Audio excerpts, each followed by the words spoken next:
Yeah. You gotta work. You gotta work, grind, shine, it's mine. Gotta show everybody it's my time. Getting here, you gotta work, grind, shine. Never mind who talking down, cause they lying. Don't talk, you gotta work.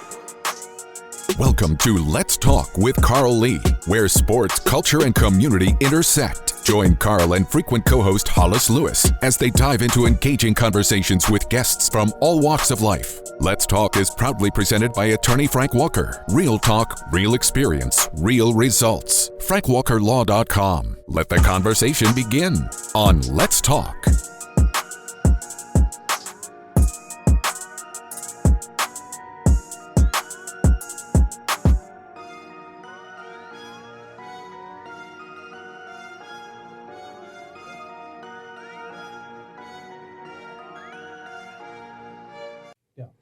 Welcome, ladies and gentlemen, to Let's Talk with Carl Lee and my co-host, Hollis Lewis, who is the West Virginia Project Director of Crisis Intervention Team Community Programs.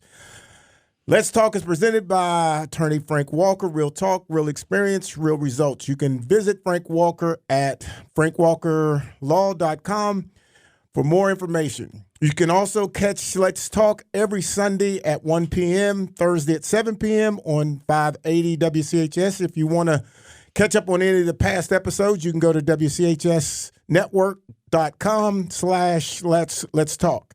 You can also follow us on Let's Talk. You can follow me on Let's Talk on Facebook. And Hollis Lewis.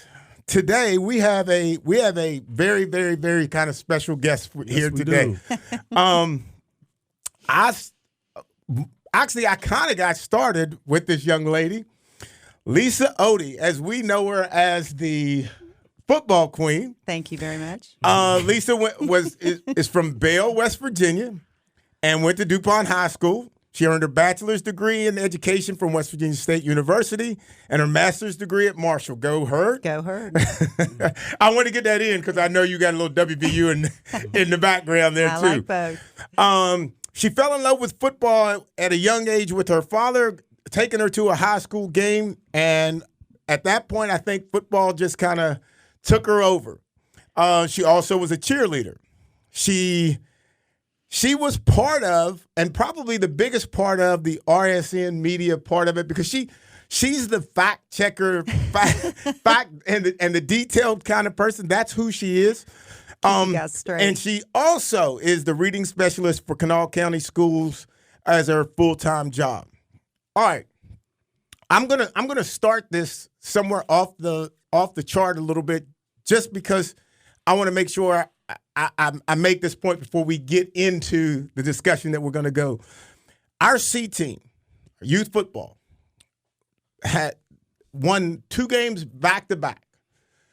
And they, fortunately, and not trying to say anything on the negative side of just Charleston, but basically just focusing on South Charleston youth football C team, they were down, 24-0, Hollis, in the very early part of the game. Mm-hmm. You've been around youth football. That's usually that's usually it. They ended up winning like 36-30. Wow. And they came back. And I want to give that group of kids and coaches and parents, some props, simply because if you could see the joy in them at the end of that game. I mean, it was like you could see parents like just shocked, because we had beat Charleston the week before, and we were like thinking their best player wasn't there. He's coming back. Maybe we're not going to have a chance because they had beat us once before. And we literally get out there and come and are down 24-0 and then end up winning that game.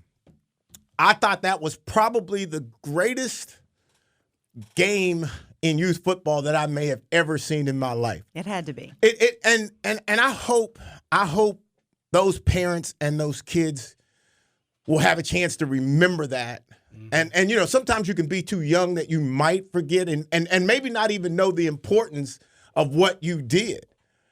And because I really don't know if they know what they did. And against a legitimately good team that was probably expected to go pretty far in the playoffs. And I think, and where I wanted to open up with that, because I think there's something that speaks to like teamwork.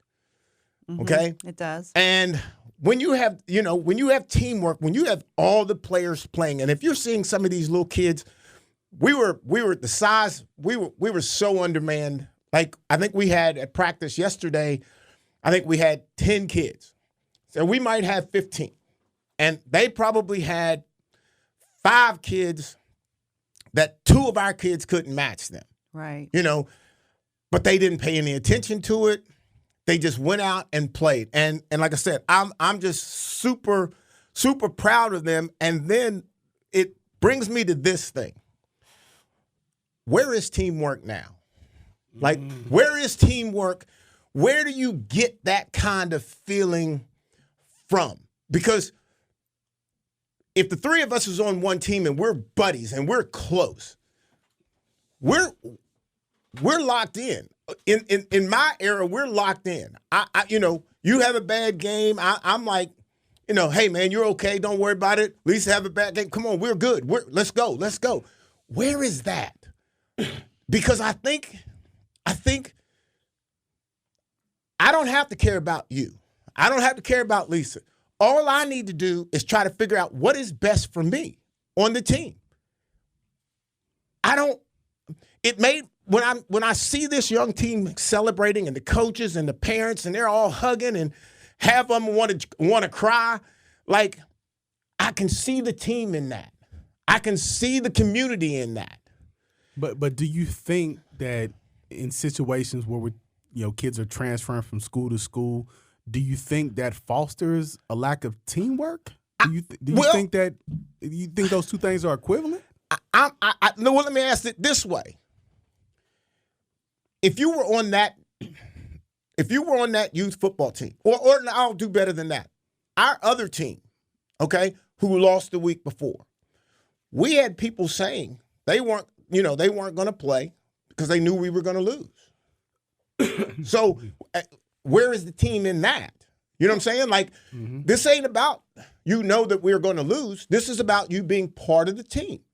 And you come into practice and you're practicing and you get ready and you give it all that you got in the game. My concern is we don't know what teamwork is. I don't think that parents come in and we can't expect the kids to know. Mm-hmm. Not at this age. But I think the parents should know what team is. Well, I'm just saying, like, far as high school, when we move up. Okay. Of course, I don't mean like the little kids. I'm saying, like, when we move high school, college, different things of that nature, and we've seen sort of the movement of players, and players aren't locked down to their community school, and they're going to a situation that best fits them. Does that foster a devoid of teamwork, or can you still practice teamwork even though you may be going from this team to that team? I don't think so, but Lisa, I know you're dying to jump in. Jump in. Well, no, I just wanted to say I think the key word in what you're talking about with your little ones is youth. I think those younger students, those younger kids, they haven't learned about individuality yet. They're out there learning the game. They're out there with their friends.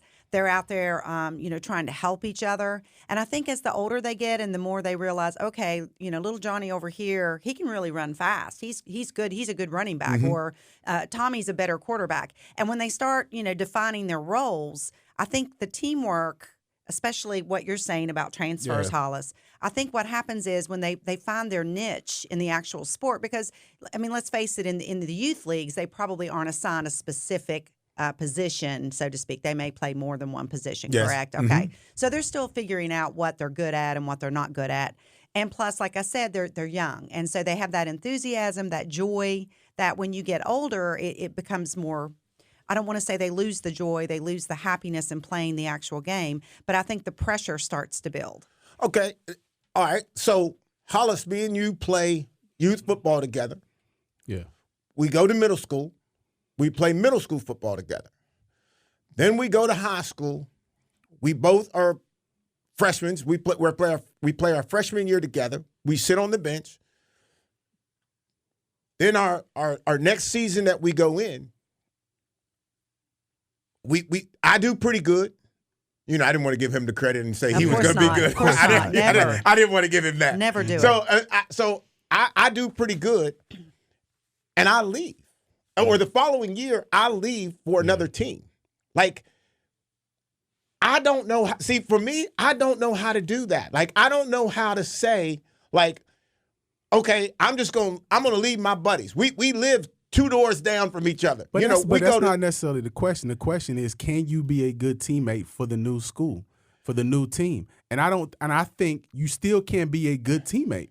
And I don't think you leaving necessarily makes you a bad teammate. So I don't think the movement and all those things can be lost. Now, again, the relationships are going to be different because, like you said, if we coming all the way from little league to high school, we've known each other, different things of that nature. So you're going to have to go make new friends, make new relationships. But I don't think that automatically that movement doesn't even movement, money, whatever, it doesn't automatically make you a bad teammate.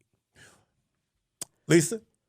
Well, I understand what Hollis is saying, and what you're saying about growing up together, playing ball together. You've formed a relationship with football, your friends. I think now with teamwork and teammates, I think old school us, when we were coming through the system, there wasn't social media. You didn't have a way to connect with your school friends other than if you met at the movies or a sporting event or actual football, basketball if you played a sport. These kids all know each other through travel ball, through social media. Yeah. And so the teamwork piece of it, I think, is more easily fixed, so to speak, when they move from one school to another because basically they already know each other. A lot of them do. And they might have played with each other, like you just said. Somewhere in travel. Okay, and I definitely see that because I see travel ball coming through. Working at the rec center, you see travel ball coming through, practicing, whether it be basketball or whatever, and you see that. And I think they're more adept at having a variety of teammates coming in and out because again, it like understanding the rules of transferring. But beyond that, if we're looking at travel ball, they're playing on one team, playing on that team, playing on that team. So these kids might be playing on 3 and 4 different teams throughout their youth. So they're used to having a variety of teammates where we came up and generally, even if we played like a travel sports like AAU basketball, generally we're staying with the same core group of guys. But now it's all fluid. Now, again, I think what that does is that messes up cohesion. I think that, you start to maybe not your ability to stick it out when things aren't going tough, that's affecting it. You know what I'm saying? Because now it's all you. Now you have a real option. It's not just you talking. Man, I don't want to stay with this team. Da da da. Now it's like I can really just go over here, go to school here. Okay, and to that point, we've gotten some of that. Let's just say at the youth level, we've gotten some of that. Some folks that who've said, "Oh, we're not winning. Our kid's not playing here next year. They're going to go such and such and such and such." Yeah. Now, for me. Okay, for me, and I'm trying to trace back to each one of the levels in which I played youth sports, old junior high sports, and high school sports, right? One, I can't even wrap my head around leaving because most of the guys that I was playing with, we all grew up on the same street, right in the same neighborhood, and again, I don't know you. At South Hills, because I'm never because there wasn't travel ball. It might as well have been a different city. Then. Yeah, you might as well a whole other country as far as that goes. I might have seen you on the field, but I didn't like you on the field because you were on the other team. So I think back in the day, old school, we didn't have that opportunity to broaden your horizon on different people. You were located, locked in to an area of specific players. But I also think, and I think it's almost unfair for you to put yourself in that mindset because I think to you winning and losing it wasn't the primary goal.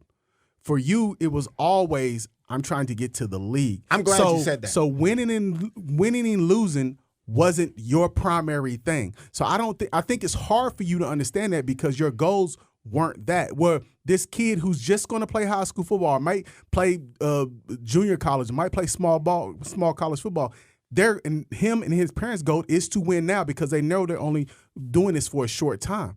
So I think for you to jump, I think you have a hard time understanding why a kid would leave his friends or go with this coach or go to this school, because the goal for them is to win now, because they only have a finite amount of time to do this. Okay. So Lisa, my question is, in my flaw, because I'll accept that. I'll 100% accept that, and I think you've said that to me before. So, okay, you're out there on your own. You know, basically, you're as the athlete, or you as and your child. You're making this decision based on what then? Like, you know, is the parent locked into picking a school because we're losing here, we're losing at the original school, so you want to get your kid in a better situation, right? Is winning a better situation? I think in the minds of families and parents, they feel like, and even though it's kind of an oxymoron, because we're sitting here talking about old school and compared, you know, to now. Well, to now, yeah. When you've got so much access to media, you know, that there's just so many different ways to see a player perform. So, you know, even if you're on a team that's losing, if your child is able to, you know, succeed in playing whatever sport it is, they're going to get the coverage. Yeah, and so, you know, it's not like it was years ago, whenever you know, if you were at a school that was, you know, losing or just not, you know, performing, or they weren't in the limelight, then they didn't get the coverage that those schools that were winning did, because back then you just had newspaper and basically TV. That was it. That was your coverage. And so now I think some of those parents came from that age still, you know, that they were coming through the technology age. And I think their mindset still is, hey, if I want Junior to be able to play at WVU or Marshall or even bigger aspirations, then they've got to be on that team that they can, first of all, start, and first of all, you know, be successful and win.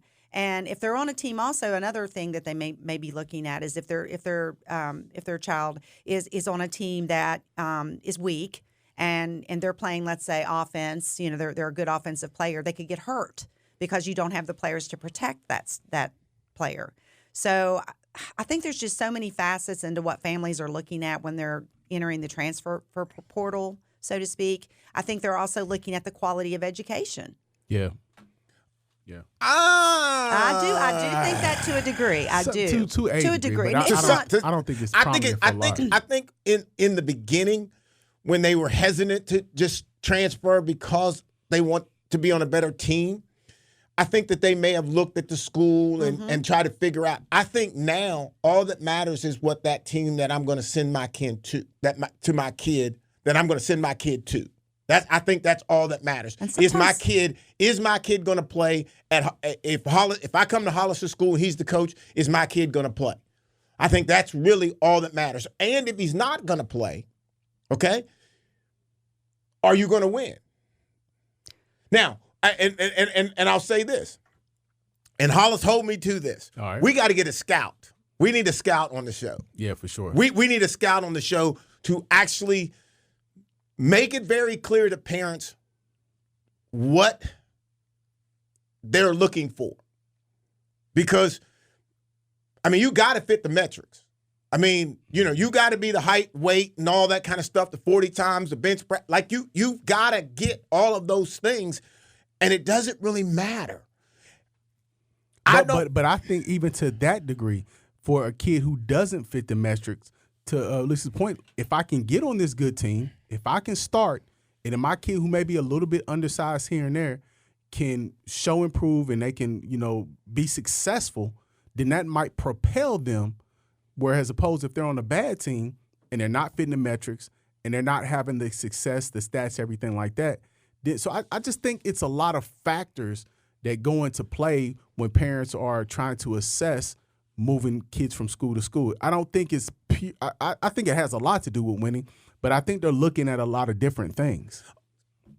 If I transfer twice,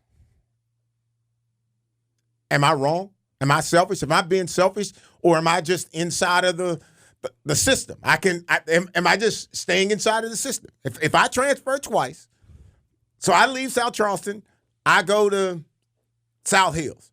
I leave South Hills, I go to Capital. What am I doing? Man. That's my question. What are you doing? You know what I'm saying? Is that a scenario that happens a lot, though? I mean, do we see that frequently?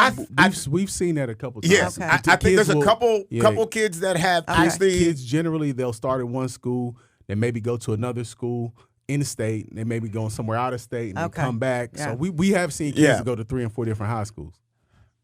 I don't.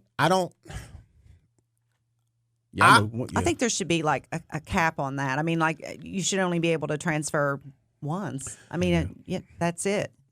But wouldn't it be great though if we could get somebody to come on that would actually who is legitimately part of this process and actually make it make sense to us? Well, let me ask you this while we're going down that line. As far as the WVSSAC, I'll ask you, Lisa, what should be their role in when we talk about transfer, when we talk about the classifications that just it seems like a total debacle, right? Like far as high school football, what should their role be? Well, the role should be to regulate these things a little better than they are. The other thing is, I think we talked about this on one of the RSN shows when we asked about when they sit down, the board of directors or whoever they are, who are those people? And when they told us there were no. It was mainly athletic directors, right? There were no and administrators. There are no coaches, head coaches, and to me that's just totally it blew my mind because those are the people it affects the most. In my opinion, you should have at least half of that board. And I hope I'm right. I think that's what we talked about, Carl. Am I right? I think so too. That's the way I understood it because we had a guest on the show that he was actually a representative. Yes. And he said that when we asked him that question, he said mainly the admin and the ADs. And I'm like, no head coaches. So to me, one way to, I don't know if you can fix it, but maybe to look at it and make it better or improve it, all these things they're doing to the classifications and to the transfer portal is to get some people that are living it. Well, and let me ask this, Hollis, to you, and at least you can answer after him. If they were to go back and say, okay, we're gonna stop this, would there be a head coach that you would think, and not trying to name a coach or anything, but do you see a head coach that would complain about it? Yeah, sure. I mean, those coaches who have benefited from it. But to Lisa's point, I mean, I think the role of the WVSSAC, and I asked that almost like as a rhetorical question, your role has to be to look at what's going on and say, is this for the benefit of our athletic competition? Is this for the benefit of the kids? And I can't think of a scenario that it is. Now, again, as far as transferring, I think you should be allotted a transfer time. And I think they've sort of boxed in those rules. But then you go from the frying pan to the fire. And then you talk about these classifications, which is a total debacle. So it seems like year after year, you're not getting it right, maybe because you're not really, to Lisa's point, you don't have head coaches. You don't have former players. You don't have people who really understand the impact that these decisions will have. Because we mentioned earlier, you're going to have 16 4A schools, and all 16 are going to make the playoffs. And you're going to have one school that's 2-7, 2-8, 3-7. They don't need to be there. So I think it's just I'm not calling out leadership. I'm not saying any of that, but I think they really have to go to the drawing board and assess these decisions and look long term. And I think players, coaches will be the ones to do that. I think when I think about this, the other on the classification of going to 4A. One, I don't know if we're 4A, if we actually have a legitimate 4A school. I don't think so either. Okay, not at all. Our state's not big enough. We literally have the population of a medium-sized to big city. It's 1.6, 1.7 people in the state of West Virginia. A city like Houston has that, like just within Houston, maybe a few blocks of Houston. Well, even if you were going to do that, why did you wait until legitimately right at almost the very beginning of football? Yeah. So one day you're in AAA, Next day, all of a sudden, there's a quad A available, and you either got bumped up to it and then had to turn around and bump yourself back down to it. Yeah, through appeals. Yeah, Right, right. Like, to me, obviously, or if I'm wrong, tell me. I don't even know if the coaches and the teams were prepared for that. Like, I don't know. Again, particularly like I said, I think they knew what the classification was going in, but then when you had the administrators doing the appeals and the lawsuits, basically of those decisions because of how they were made. Again, it was made. It's a whole formula that didn't really. Some parts of it didn't make sense. It wasn't strictly based on enrollment like it has been in the past. They added other factors which were arguable. So again, it was a situation in which you just arbitrarily made a formula that didn't necessarily make sense to anybody outside of those your group. Of your group. It's like it almost wasn't tested. It wasn't really, and I hate to say, it wasn't really thought through. Well, and that's clear because when you look at it, how many of those teams that were going to be in Quad A half they backed down. out of it. You know, they were like, no, we're going to go to back down to AAA. Yeah. And AAA guys, AA that went up to AAA, they're like, we're going back down to AA. Yeah. So they had no kind of an alert, no kind of like, how do you throw that at sports? Like I mean, and I'm not asking you really as a legitimate answer, but come on. Well, I think part of the problem, Carl, was whenever they did it in basketball, of course, before they did it in football. And when you look at basketball, that's a completely different scenario. It's a different sport. It's the number of athletes you have on the team, the number that's required to play. Yeah. And at the basketball level, maybe it's working. I need to pay better attention when the tournament rolls around to see that. But what happened in the fall, like you said, throwing that on those teams right at the last minute, and then the appeals just really it just threw everybody for a loop. People's schedules got, misconstrued. They got messed up. All of it was just a debacle, really. Now you have a lot of those, for example, and again, I'll say basketball, and with basketball, you have more teams. Right. You have more schools that play basketball. Yeah. Some schools don't have football. Right. But a lot of those like AAA schools now, they still had to carry those 4A schedules. Right. So a lot of those AAA schools that you probably could maybe be sitting at right now at 4-2 or 3-3. Right. You may be 0-6 because you had a gauntlet of 4A schools that you didn't necessarily have to play. Yeah. So it threw everything off. So you may be looking at a potential playoff team in a 4A or AA, a 3A or AA school that had to play up because the schedules were already set and they couldn't change the schedule. So it just fosters the idea and let you know like this wasn't thought through because I think every single appeal won. Right. And it just makes it, and because I know we talked about earlier, and when you look at the scores sort of reflect that. When you look at how non-competitive some of these games are, we've talked about the scores prior to we were going to run down a list of just making you understand how lopsided the scores have been this season, and it's just out of control. Ladies and gentlemen, we're going to take a quick break, and we will be right back. Let's Talk with Carl Lee is presented by attorney Frank Walker. Real talk, real experience, real results. FrankWalkerLaw.com. Comment on episodes, ask Carl and Hollis questions, or suggest topics at our Facebook page. Search for Let's Talk with Carl Lee, and remember to like the page to become part of the conversation. Let's face it, bad things happen to good people. Seriously injured in a car accident, trucking accident, or even wrongfully arrested. Life happens, and when it happens to you, you will need sound legal advice and aggressive representation. That's when you call attorney Frank Walker at 304-413-0179. That's 304-413-0179. Lock it in your phone, text it to a friend. 304-413-0179. Or visit online at attorneyfrankwalker.com. Find previous episodes of Let's Talk at WCHSnetwork.com/Let's Talk. This is Let's Talk with Carl Lee. Now, back to the conversation. All right, ladies and gentlemen, this is Carl Lee, and we're back.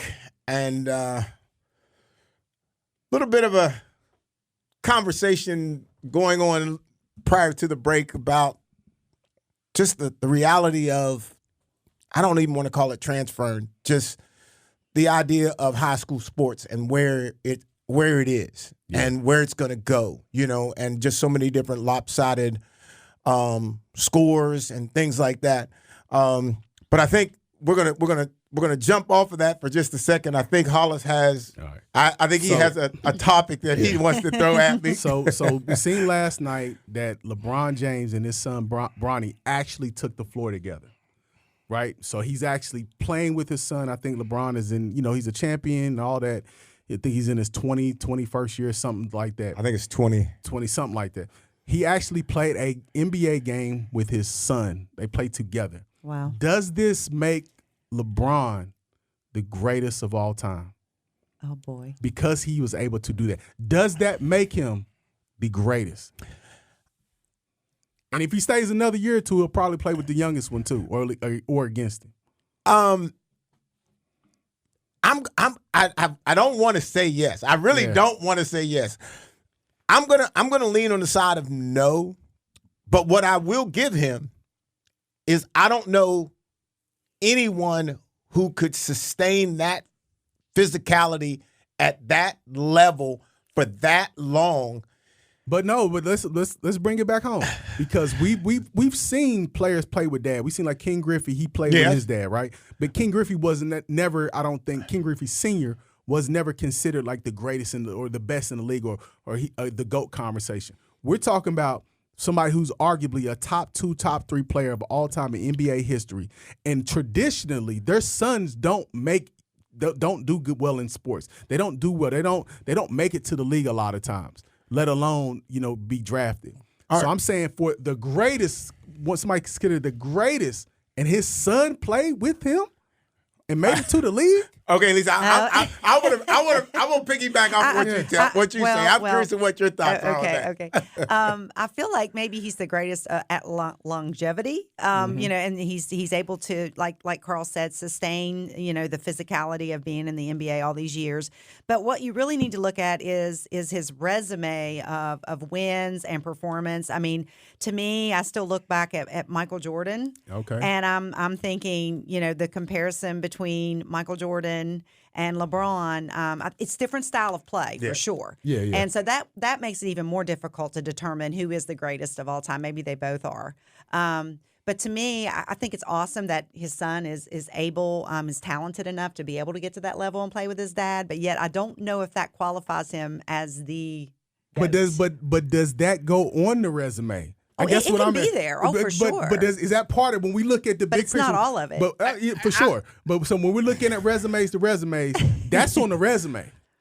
Is that not on the resume? Okay, are you making it on the resume because it's his son, or are you making it on the resume based off of just the number of years that he played? No, if you say, okay, so 20 years, okay? If he played 20 years, bro, my hat's off to him. Yeah. Okay?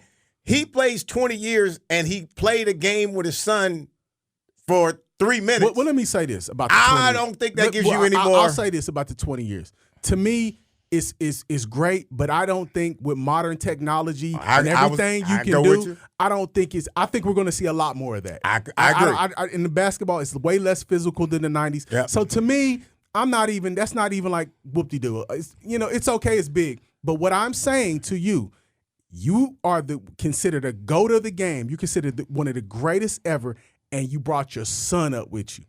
And I don't think we've ever seen that. No, I don't think we have. Not only playing together, because we could say Dion too, what he's doing with his son Shador. But I'm saying playing together. I think it's amazing of the fact that they're able to do that. I might have to put him over Jordan. But no, I'm not because he got your rings son. too. Your son got to give me something. I ain't got to give me nothing. Listen, he ain't got to give me nothing. This could be his own year. Don't laugh at him. Okay. But let's go back to this point. Okay, I'll make this point. So how old was he, though, when he entered the NBA? LeBron? Yes. 18. Okay. 17, 18. Yeah. Okay. So during Jordan's tenure, he had to go through the college route before he got there. So he may have played, I don't know how long Jordan played in the league, but maybe close to that. I think it's 15, 16, something like that. So you got to consider he was younger when he entered the league, which gave him more time to play. And like I said, I think you have to look at the resume of championships he's won compared to other players. I'm not saying he's not one of the greatest of all time. I think he's awesome. So let me ask you this, Lisa. Let me ask you this. He's gonna try to. I've gone to Cleveland to see him. He's an old attorney. He's gonna try. He's gonna try to work with Lisa. Let me ask you this though. Okay, so I'm strong. I'm strong, Carl. Okay, so all those points we made and all that's valid that you had to go through the college system. Right. But let's assume that even Jordan's out the league and then his son makes the league. So I'm not saying necessarily that even that like LeBron is playing with his son, which I think that's a separate thing. But the fact that his son even made the league when Jordan's kids ain't make the league. Yeah, but who's mommy? Mommy might have some genes that played a part in Right that about too. that. They both play college ball. And Jordan's sons both play college ball. Yeah. Okay. That's true. He won. And the power in which LeBron has into the game now, what he has with his team, the power, because let's be honest, was that the Lakers' best pick? Was that going to be their best? Absolutely okay. not. Absolutely so not. this was We an know who that orchestrated. Yes. To me, this was an orchestrated thing. All right, we're going to go ahead. We're going to draft But him. the fact that you did it, I don't care if it's even orchestrated. The fact that you did it, the fact that you even had that I mean, power. that is impressive, but You know I'm what not I'm saying. saying? No, we gotta, hats off to that's on the resume. LeBron could make professional basketball shut down on a holiday. He could create a holiday for him. He's like I don't want to work today. Let's just call this a holiday. Let's just call this LeBron, and everybody's gonna shut down. But I'm not gonna give him his son's got to do something. His son's got to. But the fact that you made it, But the fact that you just made it, to me, even like Shador. what round did he go? What round did he Second, go? which is like going to the last round of the NFL draft. But what I'm saying, even like Shador Sanders, again, they don't play together, obviously. But I'm saying the fact that Shador Sanders, Deion, we could argue the greatest, one of the greatest football players ever, and his son is a first-round draft pick at a quarterback and has the potential to do whatever. To me, that's that elevates you. That don't elevate you. I am all for that. Yeah. I'm just not all for the other side.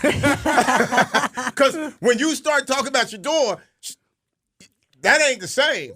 Okay, that skill set ain't the same. Okay, I got you that. I'll give you that. But I'm just saying, as a superstar GOAT, we know the pressure that's on those kids. Like we talk about transferring and all that sort of thing. And the pressure, because I think now it's a different set of pressure on the kids because, as you mentioned, Lisa, with all the social media and the access to media, and particularly a kid like that, with all that pressure and everything, and you still figure out a way to get him to that level, the benefit, to me, he's the GOAT. But here's the thing. He took over that spot. He got the crown. Lisa, the benefit. He listens to me right now. Oh, boy.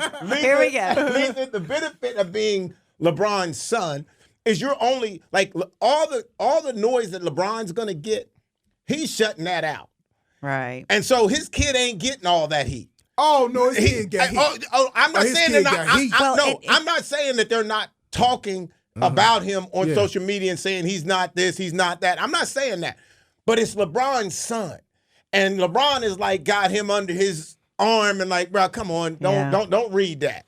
Yeah. Well, just look. Come on, let's get out here to starting five. and here's the other side to that. I know what you're saying about the pressure, Hollis, and all that, but what they say. What's one of the sayings my dad used to tell me? Talk good about me, talk bad about me, but talk about me. And that's the thing. Yeah. I mean, he had those opportunities right out of the gate because of who his dad was. Yeah. I give you that. So you compare that to some kid that just plays at Capitol High School. I mean, right out of the gate, he had eyes on him. Yeah. So. If he doesn't have a dad playing in the NBA, he's a UC. There you go. Now, that's not Deion Sanders. I like it. That's not Deion's son's situation. He can ball. He can ball. He can ball. But I'm just saying. And Deion don't need to do anything. True. I mean, I give you that. But I'm just saying, man, I just think it's phenomenal. Because generally, great players, their offspring, sons, daughters, aren't necessarily comparable great, particularly in the same sport. Now, you may be great in a different sport, but generally you're not great in the same sport. It's the same thing. No. But no, I'm saying it's the same thing with the Mannings. It's like why the Mannings, why that legacy is so phenomenal. Dad was a great that's quarterback. true. Brother's a great quarterback. The nephew's going to be a great quarterback. That's the greatest. That's probably the greatest family. Yeah, the Matthews with sure. Clay and the That may Matthews be family. And they're funny. They're funny. Yeah, really funny. That's crazy. They're so funny. I mean, I played with Archie. Yeah. You know, I got a year with him. But I just think that LeBron has made this happen for his son. So you're saying I the don't son think didn't do it on his own merit? No. I mean, No. I think we all can agree with that. But I'm saying even to have the pull, because we remember like even with the end of Michael Jordan's era, even Michael Jordan during that time didn't have the pull with Jerry Krause and those guys to actually keep that thing together because they probably would have won a couple more championships. Well, LeBron is managing coaching. Yeah. You know, like Yeah, and that's crazy. he's managing the coaching situation. So I'm saying he's doing it all. That Yeah. might make LeBron the greatest. Oh boy. Because he's Lisa, doing it all. I can't do He's anything doing it about all. He's brainwashed, Carl. I'm telling you, that might like. Hey, look, There is nobody changing that man's mind. I'm LeBron telling get you to right pick now. the coach. He get to pick the players.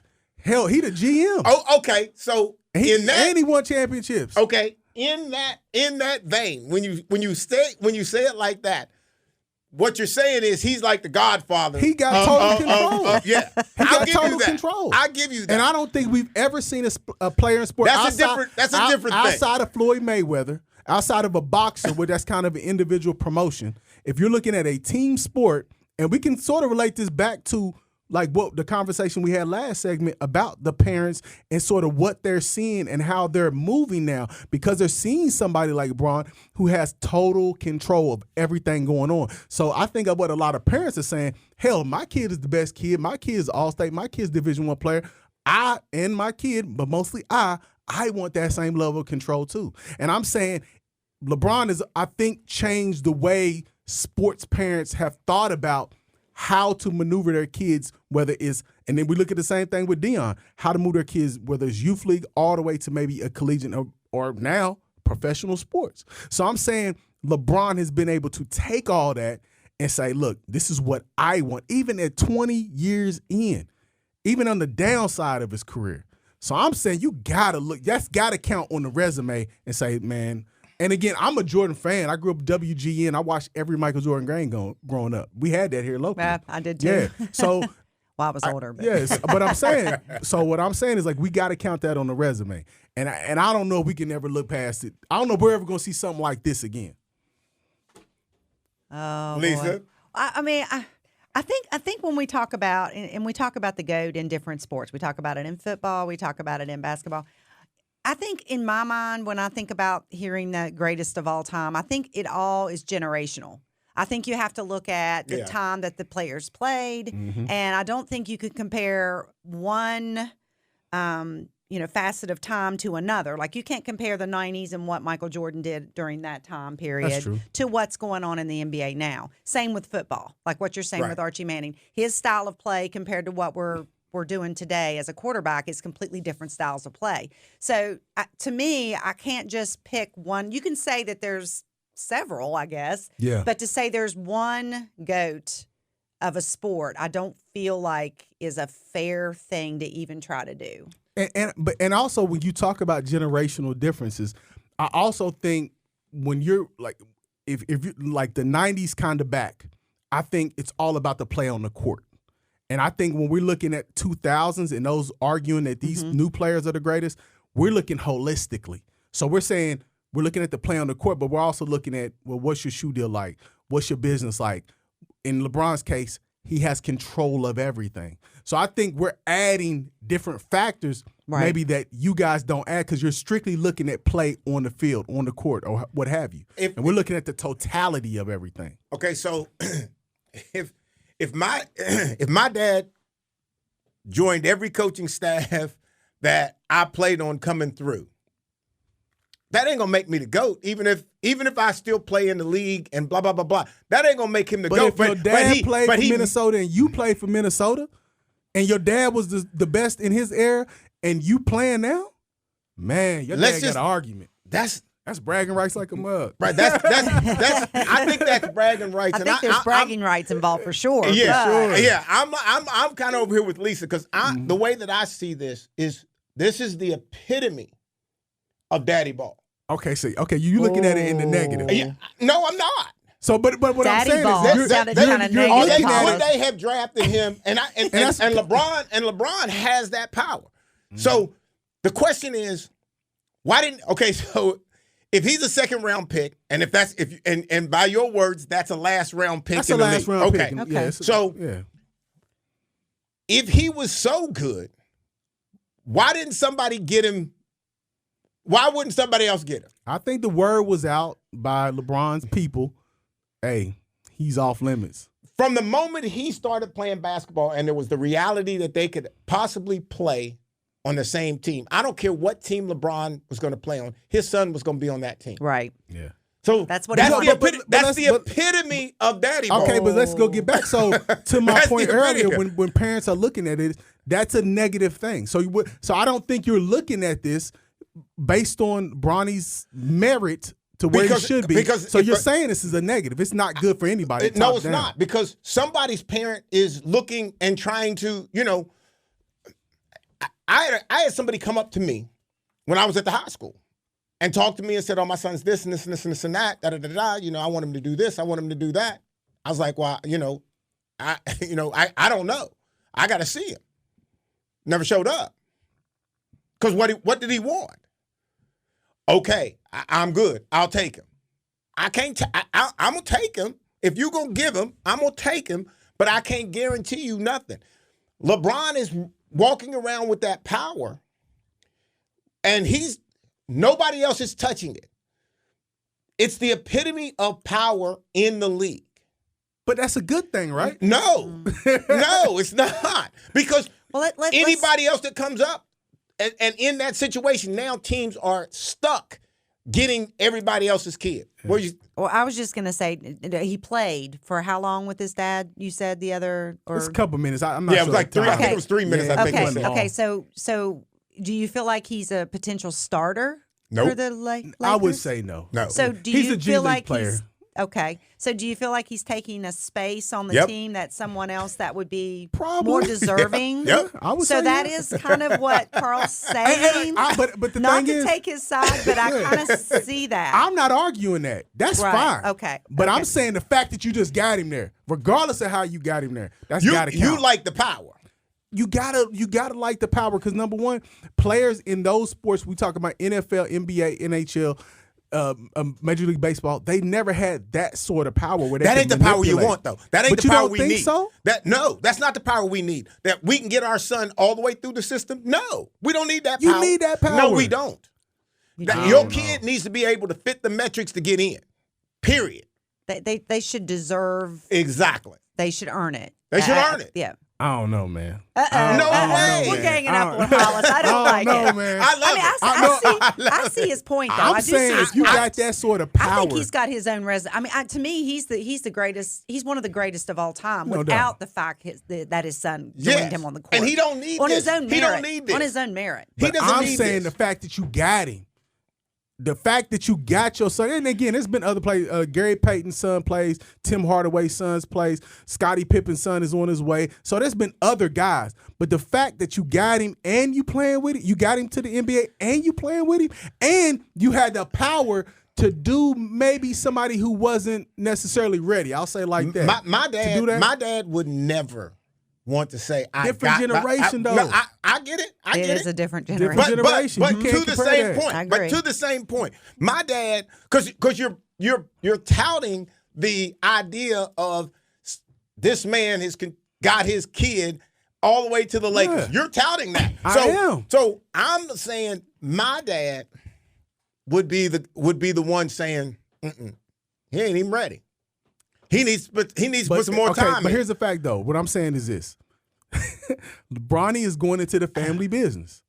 And he's starting at the ground level of the family business. That's So true. this is the family I don't know business. if it's ground level. Yes, not though. even ground It's level. not ground He level. made Not it many on kids the get that team. I opportunity. think LeBron is going to own multiple sports franchises. He's going to own an NFL team. I think he's going that direction. So I'm saying this is ground floor where we starting at. You're going to get your taste. Now, how long you stay is on you because let's face it, once LeBron leaves, then we're going to see. He probably ain't going to be around for that long. Or he's going to have to fight his way through. So it's going to be an opportunity to fight his way through. But what I'm saying is that you enter in the family business maybe before you're ready. Family business, yes. Maybe before you're ready. I need some And where's the Godfather music? We need to play a little Godfather music here. And I'm saying you got to give LeBron something for that. And I'm saying, to me, at this point, he done jumped everybody. LeBron is it. He is it. He number one ever in all sports. Please to help me. There's nothing I in all can do. sports. Please help me. No. Because It's LeBron and Deion. The fact that they you can can't do even what put them in the same basket. All right, well, Deion is way above him. No. Come on. And I no, do- I would say that. You're right about that.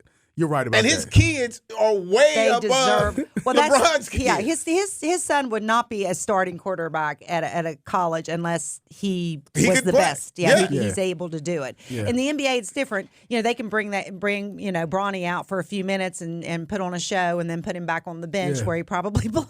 Because he didn't score, did he? I mean, He I'm didn't just score. saying. I don't know. He I'm had a just couple saying. missed shots. I saw a couple missed They shots. kind Maybe of an assist or paraded him something. out, you know. Yeah. But Well, the fact that it happened, man, you got to yeah. give something to Okay. that. You got I like to. it. You got to. A player did that? It's all good.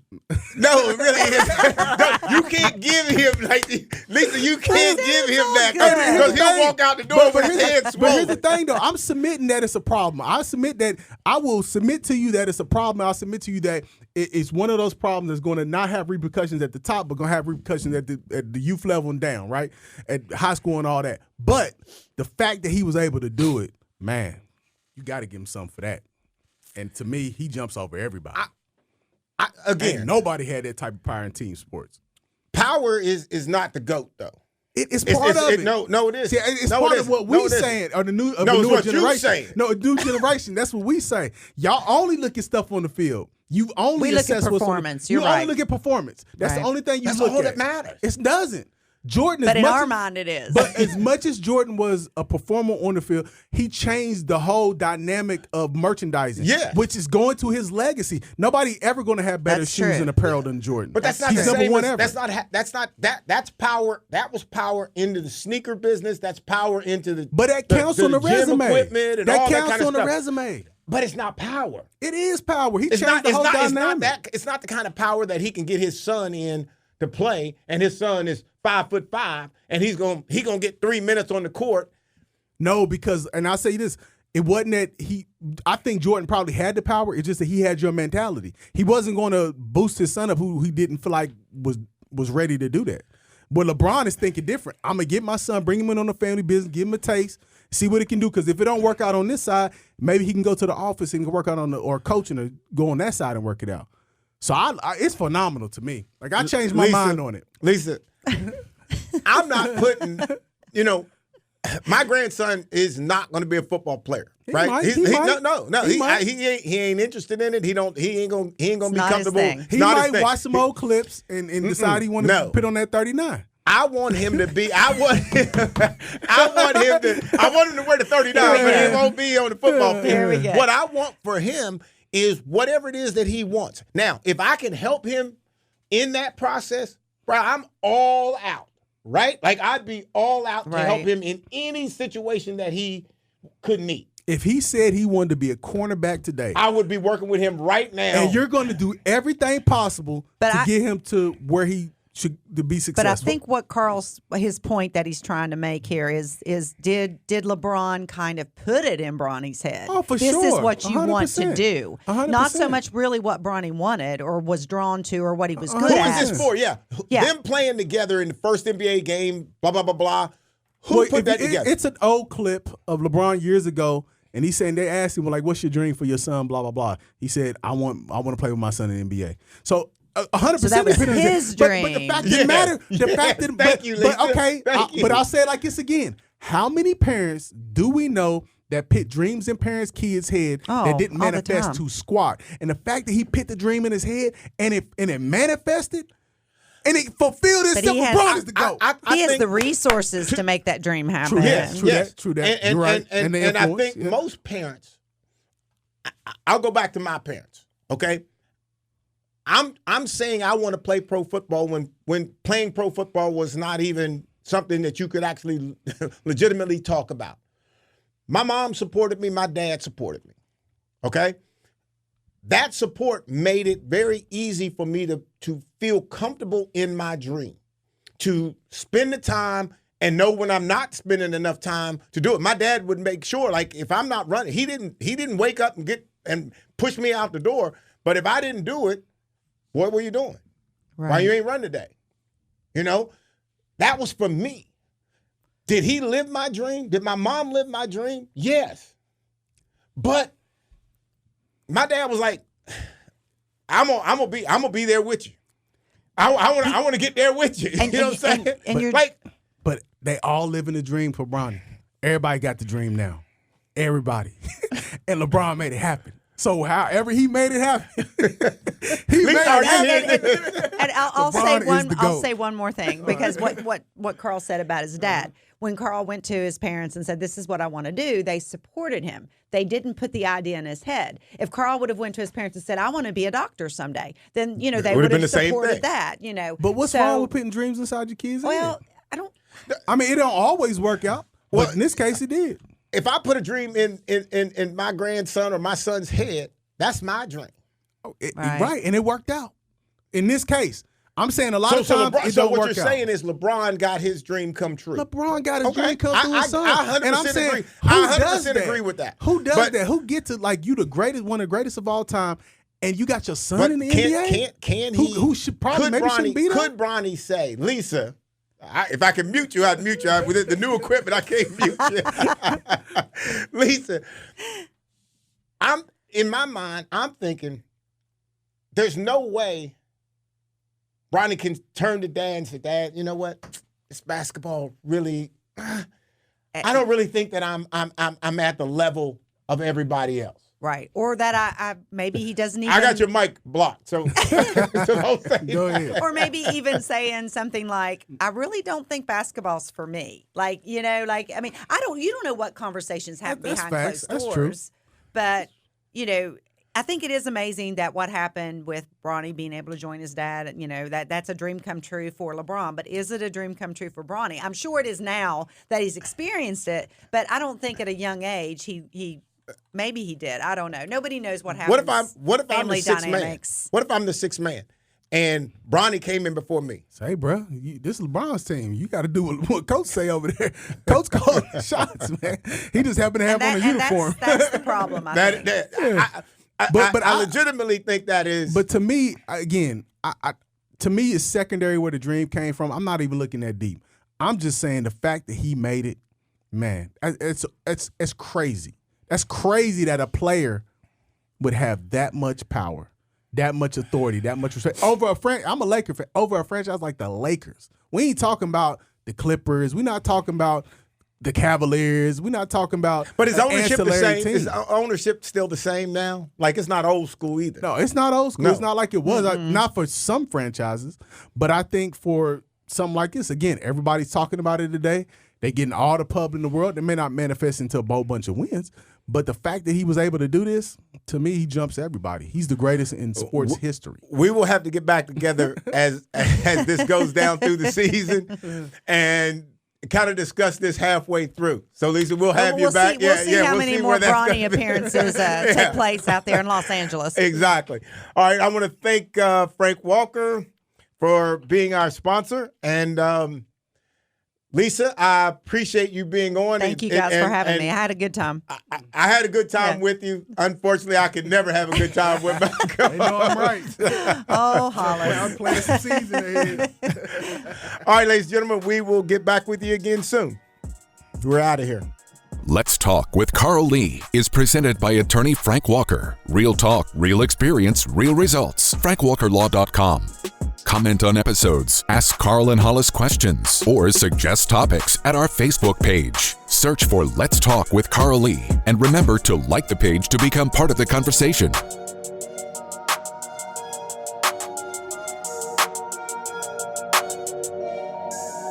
If you fall, dust it off and get back up on your feet.